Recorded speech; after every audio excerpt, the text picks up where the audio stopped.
lekker om so te sing. Soos ek al baie keer gesê het, ons oefen net vir die ewigheid.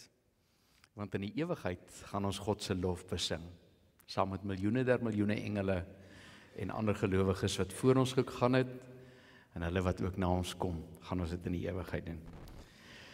Ons gaan vanmôre saam lees uit Johannes hoofstuk 20, ons gaan daar van die eerste vers af lees, en voordat ons hierdie gedeelte gaan saamlees, dit gaan ook op die skerm verskyn, ek het die 2020 vertaling gebruik. Voordat ons dit gaan lees, gaan ons saam bid, en direk na die gebed gaan ons ook 'n lied sing. Lied 176 vers 1, 3 en 4. Halleluja, U is koning. Terwyl ons net so sit, kom ons sluit die oë, dan bid ons saam.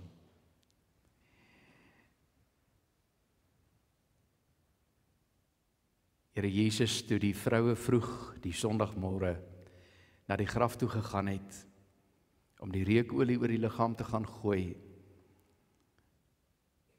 het hulle die grootste verrassing gekry, want die graf was oop. En hulle het gehoor, hy's nie hier nie, hy het opgestaan. Ons soek U nie vandag in 'n graf nie. Ons het U vandag in ons. Want U Gees, die Gees van die lewende God, is in ons. Dankie. Dankie dat hierdie Gees in ons kom geloof wek het. Ons kom bewus maak daarvan dat U ons gereinig het van ons sondes. Dankie dat U Gees vanmôre 'n behoefte in hierdie harte geplaas het van elkeen wat hier is, ook myself, om vanmôre in hierdie erediens te wees. Om in die gemeenskap van die gelowiges U te loof en te prys, wat so anderster is, as wanneer ons dit op ons eie sou doen, miskien alleen in 'n huis. En ek eer U vandag vir hierdie voorreg, veral dan omdat ek weet, dat hier mense is wat na hierdie diens gaan kyk, en dalk alleen by 'n huis is, omdat hulle sieklik is, swak is. Maar ek weet U is ook daar, Here, waar mense in hulle alleenheid is. En waar U is daar nie eensaamheid nie. Want U is die een wat deur die Gees mense omvou met liefde, 'n bewustheid skep van die teenwoordigheid. Ek beleef dit in hierdie erediens vanmôre. Mag elkeen wat hierdie diens bywoon en daarna kyk, beleef, U is hier, U lewe. Ons kniel voor U neer, en wanneer ons gaan saam bid met die sing van 'n lied, hoor ook ons gebed aan, in Jesus naam.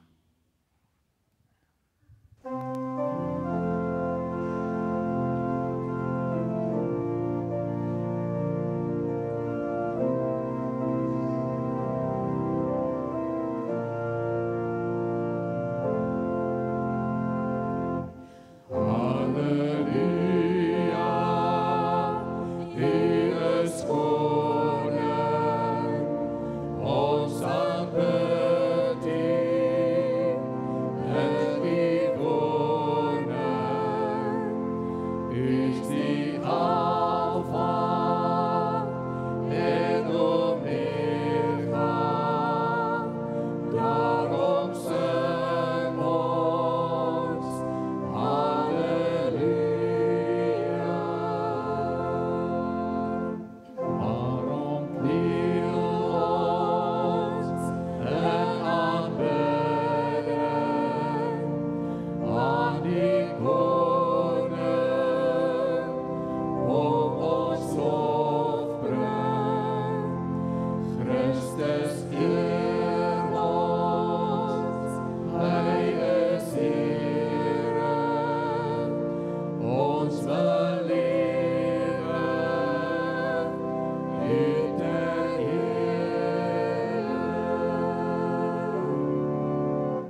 Johannes 20 van die eerste vers af.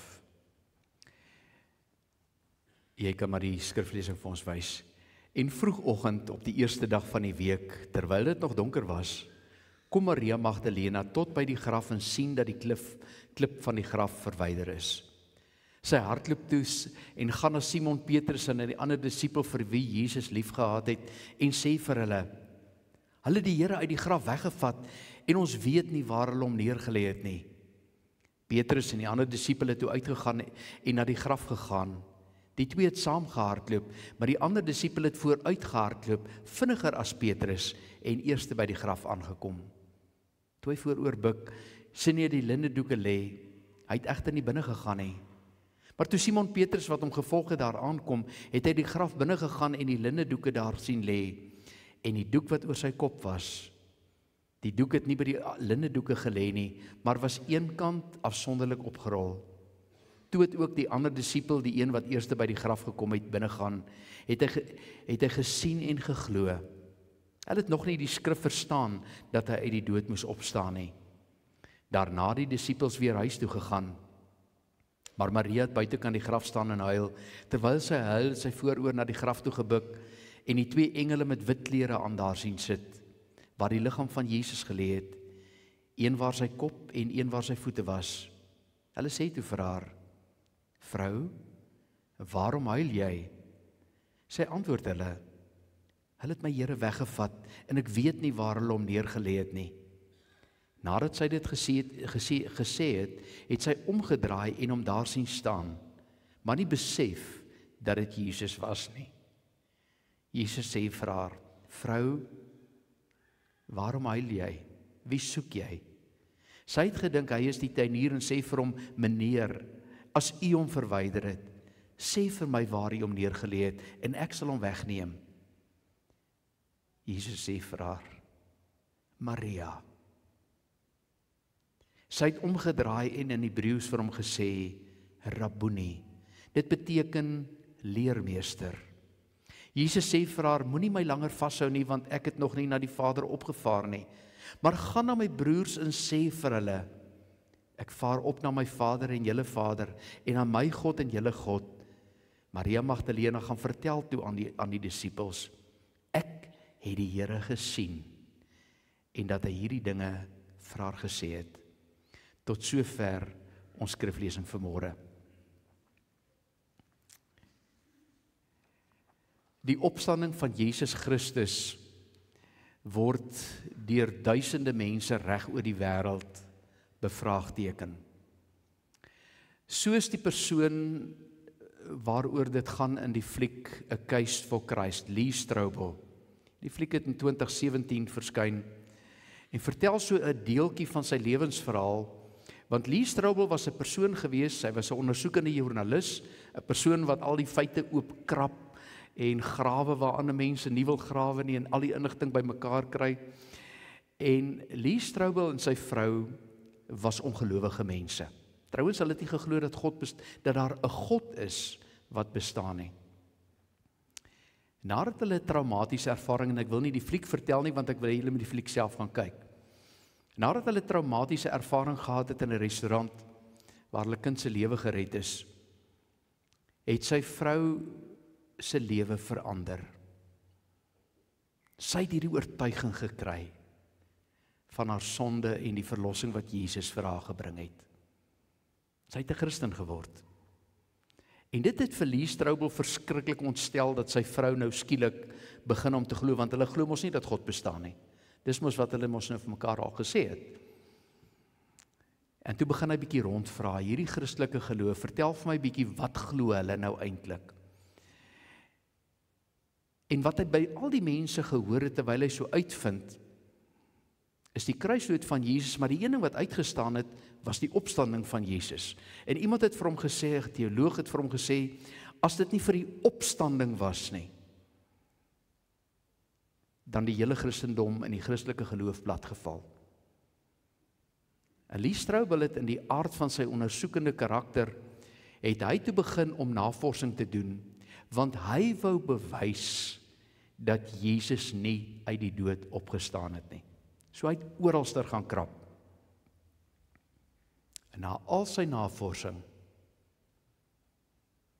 het Lee Strobel uitgevind, dit het regtig gebeur. Gaan kyk gerus hierdie video, hy's op YouTube beskikbaar. Vir baie jare stry en beklei mense oor die opstanding van Jesus Christus. Ongelowige mense lag daaroor as jy daaroor praat. En hulle sal vir jou sê, dis 'n saak van onmoontlikheid. Want waar het jy nou al gehoor dat iemand sterf en 3 dae later eers weer uit die graf uitkom? Ons hoor van mense wat sterf in binne oomblikke, partykeer is dit sekondes, dalk 'n minuut of 2 of bietjie meer, word daardie persoon geresusciteer en daai persoon begin weer lewe, die hart begin klop. Jack het 'n baie mooi getuienis daaroor. Maar waar het jy nou al ooit gehoor van iemand wat doodgaan en vir 3 dae dood is en dan weer lewendig word? Toe die nuus versprei dat Jesus uit die dood opgestaan het baie mense dit probeer afmaak as 'n wollaar storie, fopnuus. Vir die geestelike leiers van daardie tyd het dit baie ongemak gebring. Want as dit regtig gebeur het dat Jesus uit die dood opgestaan het, sou dit beteken dat dit wat hulle oor Jesus gesê het vals is. Dat hulle met ander woorde mense is wat nie geglo kan word nie. En dat mense hulle nie hoef te glo nie. Te glo en hulle te volg nie. En daarom lees ons onder andere in Matteus 28 dat hulle geld vir mense aangebied het om te sê die disippels het die liggaam van Jesus kom steel. Hy het nie regtig opgestaan nie. Soos wat ek net nou gesê het, die opstanding van Christus is die basis. Dis die fondament van ons geloof. Want as daar nie 'n opstanding was nie, net 'n kruisiging, sou Jesus niks meer wees as maar net 'n martelaar wat vir sy oortuigings gesterf het nie. Maar hy het opgestaan. En so het ons die bewys gekry dat hy die enigste Here is.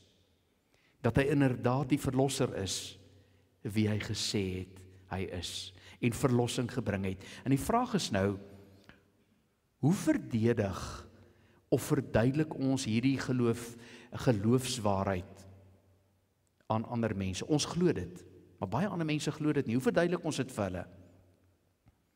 Op grond waarvan kan ons met sekerheid sê dat dit regtig gebeur het? Miskien het jy al in so 'n situasie bevind.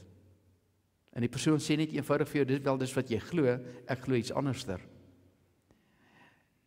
Ek wil begin om te sê dat ek met my hele hart glo. Met my hele hart glo dat Jesus uit die dood opgestaan het omdat iemand dit vir my vertel het. Nou weet ek dat daar mense is wat sê dat dit nou glad nie 'n goeie rede is om in die opstanding van Jesus te glo nie, want ons leef in 'n wêreld van fopnuus. In 'n wêreld waar leuns en halwe waarhede die heeltyd na ons kant toe geslinger word en ons sukkel partykeer om te onderskei wat is waarheid en wat is leuns.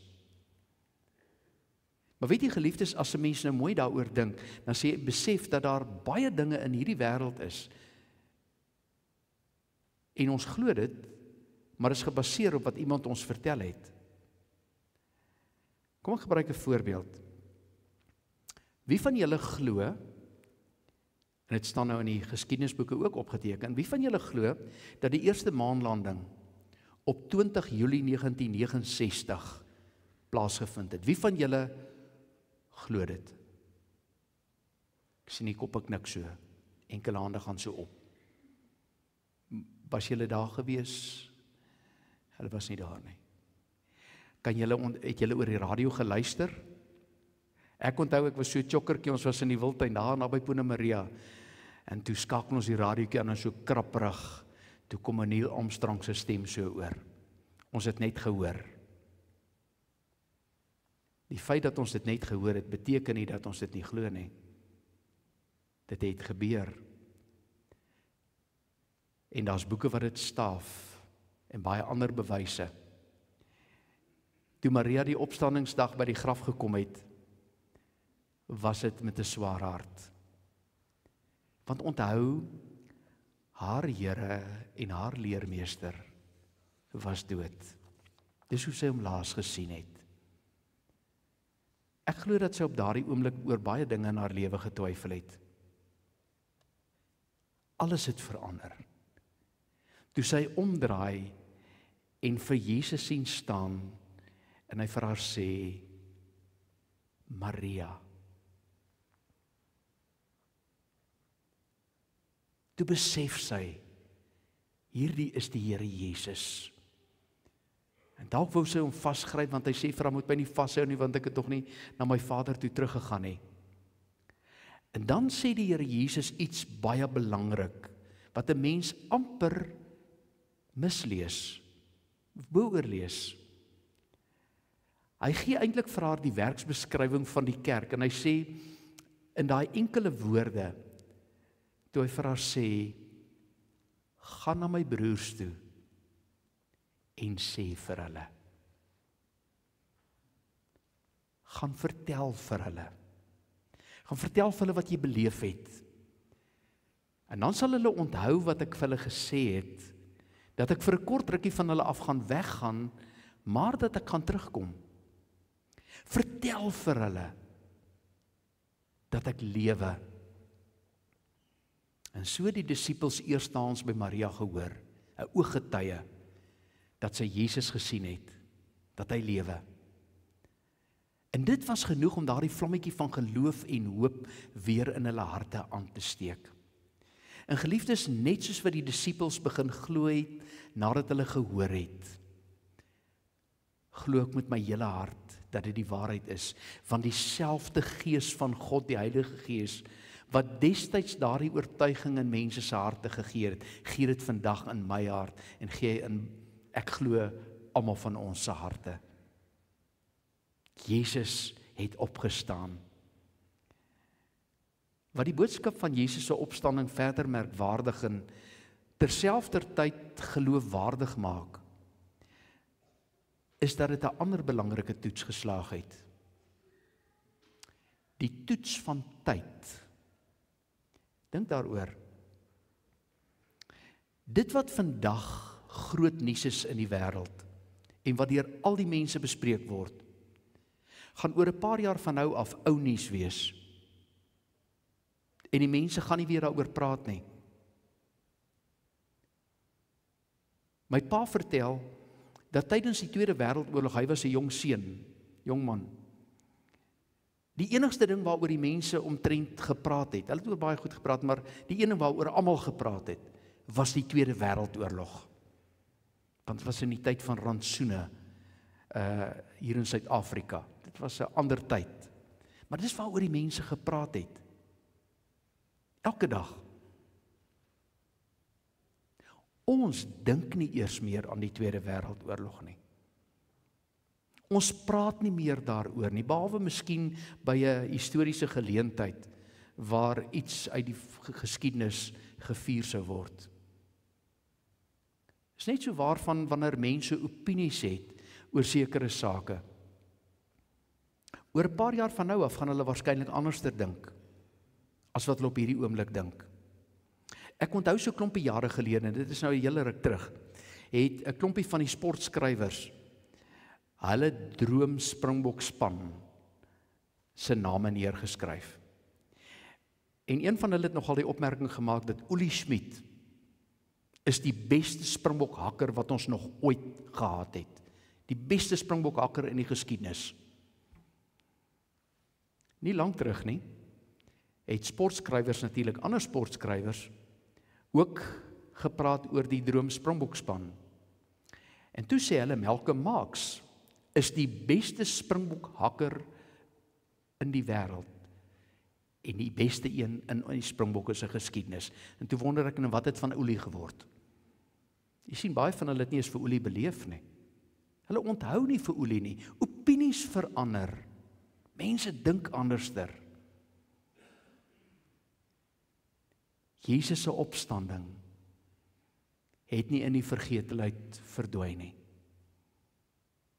Al die jare staan dit nog net so sentraal in hierdie wêreld. Staan dit nog net so sentraal in die lewe van gelowige mense se lewe, gelowiges se lewens. Niks het verander aan hierdie opstandingswaarheid nie. Want dit het die geskiedenis verander. Ons geskiedenis verander, onherroepelik. Maar daar's nog 'n rede waarom ek in die opstanding van Christus glo. Mense het die effek of die krag van sy opstanding persoonlik beleef. Kan julle onthou wat die disippels gedoen het nadat hulle vir Jesus in die graf gaan neerlê het? Hulle teruggaan Jerusalem toe. Toe gaan sluit hulle self in 'n kamertjie toe. Hulle gaan kruip weg, want hulle was bang dat die mense dieselfde aan hulle sou doen as wat hulle aan Jesus gedoen het, bloot omdat hulle sy volgelinge is. Vol vrees het hulle in daai kamertjie gesit. Maar dit was voor die opstanding. Na die opstanding het hierdie selfde groepie mense vreesloos opgestaan en hulle het begin getuig. Ons lees onder andere in Handelinge, hoe dat daar getuig is dat Jesus Christus die opgestane Here is. En daardie getuienis het al hoe verder uitgekring. Dit is soos wanneer jy 'n klippie in die water gooi, en dan maak jy 'n sirkeltjie, en dan word die sirkeltjie groter, het daai getuienis al hoe verder uitgekring. Daar word beraam dat daar teen die einde van die 1ste eeu na Christus ongeveer 25.000 Christene was. Ongeveer 300 jaar later was daar by beraming 20 miljoen Christene. Daar was 'n eksponensiële groei in die getal van mense wat sê Jesus Christus is die opgestane Here. Wat dit so merkwaardig en terselfdertyd geloofwaardig maak, is dat die disippels en baie ander gelowiges na hulle bereid was om hulle lewens daarvoor af te lê. Dink bietjie daaroor. Mense is nie bereid om vir 'n leuen dood te gaan nie. Hulle sal hulle storie eerder verander, voordat hulle toelaat dat iemand hulle doodmaak oor dit wat hulle sê en glo. Met die uitsondering van Johannes wat in ballingskap gesterf het, die een disipel wat in ballingskap gesterf het op die eiland Patmos, het al die ander disippels 'n gewelddadige dood gesterf. Hulle is wreed doodgemaak, omdat hulle gesê het Jesus Christus lewe. En na hulle sou letterlik miljoene Christene vir daardie selfde evangelie hulle lewensprys gee. Geopende deure bereken dat daar ongeveer, en is eintlik skrikwekkend hartseer, dat daar ongeveer 100.000 Christene per jaar gewelddadig doodgemaak word, bloot omdat hulle glo dat Jesus opgestaan het. En mense gee nie hulle lewensprys ter wille van 'n leuen nie. Hulle doen dit vir die waarheid. Die waarheid dat Jesus opgestaan het. En geliefdes, dit is die kerk se roeping. En as ek praat van die kerk, dan praat ek van ons. Dis nie die dominee en die kerkraad se verantwoordelikheid nie. Dis die gelowiges se verantwoordelikheid om met ons woorde, met ons dade te getuig dat Jesus Christus lewe. Solank as wat ons stil bly en nie vertel en Jesus deur ons lewens sigbaar maak vir die wêreld nie, sal die wêreld nog steeds glo dat Jesus 'n historiese persoon was wat baie jare gelede geleef het en dat hy uiteindelik gesterf het. En daar sal die geloof eindig in hierdie persoon en hy sal vergeet word. Want hulle hoor hom nie. Hulle sien hom nie. Hulle beleef hom nie. Geliefdes, ons moet baie goed onthou dat die Here Jesus nie vir ons 'n nuwe lewe gee, 'n opstandingslewe, om eers eendag na ons aardse lewe te gaan beleef nie. Hy gee vir ons 'n nuwe lewe om vandag te lewe, op hierdie oomblik, om te midde van baie woelinge in hierdie wêreld, vir mense te vertel van die vrede wat Jesus Christus vir ons gebring het. om te midde van baie haat en verdeeldheid en bitterheid en wantroue tussen mense, met die liefde van Jesus te leef en alles in ons vermoë doen, om stikkende verhoudinge heel te maak. Want daarin sal die wêreld hoor en sien en weet en beleef dat ons Here Jesus waarlik opgestaan het. Ek het 'n kosbare verhaaltjie gelees wat iets van hierdie waarheid baie mooi beskryf. Dit het afgespeel aan die einde van die Tweede Wêreldoorlog, eintlik na die Tweede Wêreldoorlog. Hierdie insident het plaasgevind toe 'n dogtertjie by 'n bakkery se venster gaan staan het. Sy het beide haar ouers verloor gedurende die oorlog. Sy het as dogtertjie het sy gehoor van Jesus, van God. Maar op daai oomblik was alles wat vir haar kosbaar was van haar weggeneem. Dit was vir haar moeilik om te glo dat daar 'n God is of dat Jesus lewe. En toe sy daai oggend voor daai bakkery staan, het sy nie besef dat 'n Amerikaanse soldaat 'n entjie van daar af staan en dat hy haar raak sien nie. Sy het die soldaat eers gesien toe hy binne in die bakkery is. Sy het hom so tussen die broodrakke deur sien beweeg. En toe hy uitkom, het sy so half huiwerig net 'n treukie in sy rigting gegee, maar sy was te bang om iets te vra. Waarop die soldaat toe vir haar die pak met broodjies in haar hande sit en vir haar sê, bon appetit, lekker eet, geniet dit. En vol verbasing het hierdie dogtertjie vir die soldaat gevra, meneer, is jy miskien Jesus?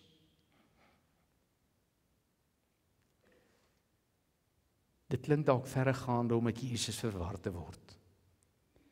Maar elkeen van ons wat Jesus Christus as verlosser en as opgestane Here bely, se woorde en ons optrede moet mense vandag laat besef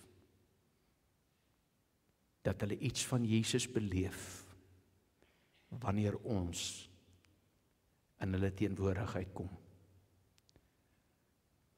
En daarom kan ons aansluit by 'n koor wêreldwyd wat ver oggend op hierdie opstandingssondag saam by mekaar is en in 'n koor sê, Jesus het waarlik opgestaan. Amen.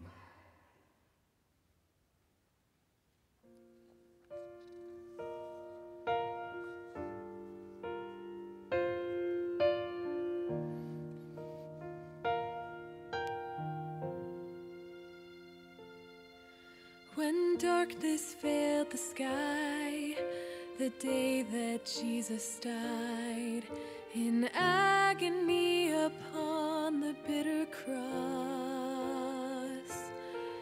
they took his body down and laid it in a tomb.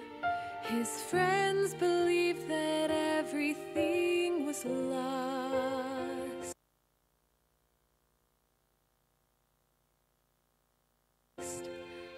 But when the third day came, the darkness turned to light. For Mary heard her name and saw the living Christ risen to set the captives free. Risen to ransom you and me, to bind up every broken heart, to conquer death and sin. Risen to bring us home again.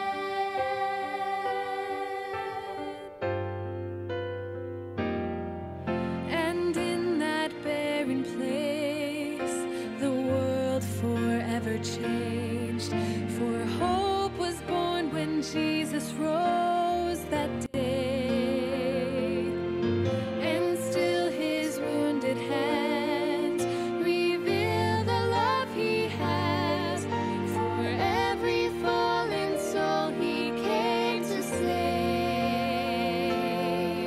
and he will come again, and one by one will rise to praise his holy name and see the living Christ risen to set the captives free, risen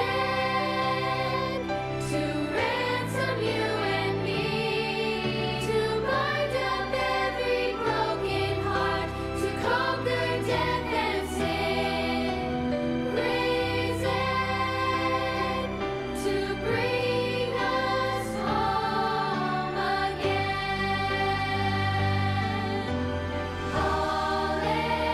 Hallelujah, he lives. Hallelujah, he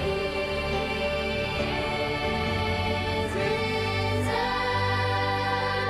to set the captives free. Oh, he is risen to ransom you and me, to bind up every broken heart, to conquer death and sin, risen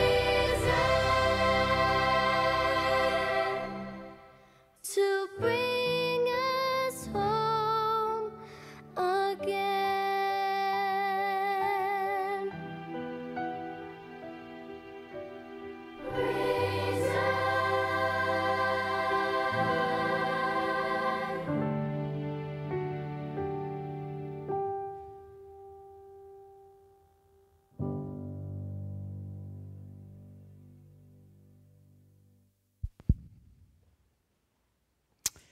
Dankie Here. Dankie dat ons kan weet, met sekerheid kan weet, dat ons kan getuig, dat ons kan sing. U het waarlik opgestaan. U leef in ons. Amen. Geliefdes, daar is nou geleentheid vir die offergawes.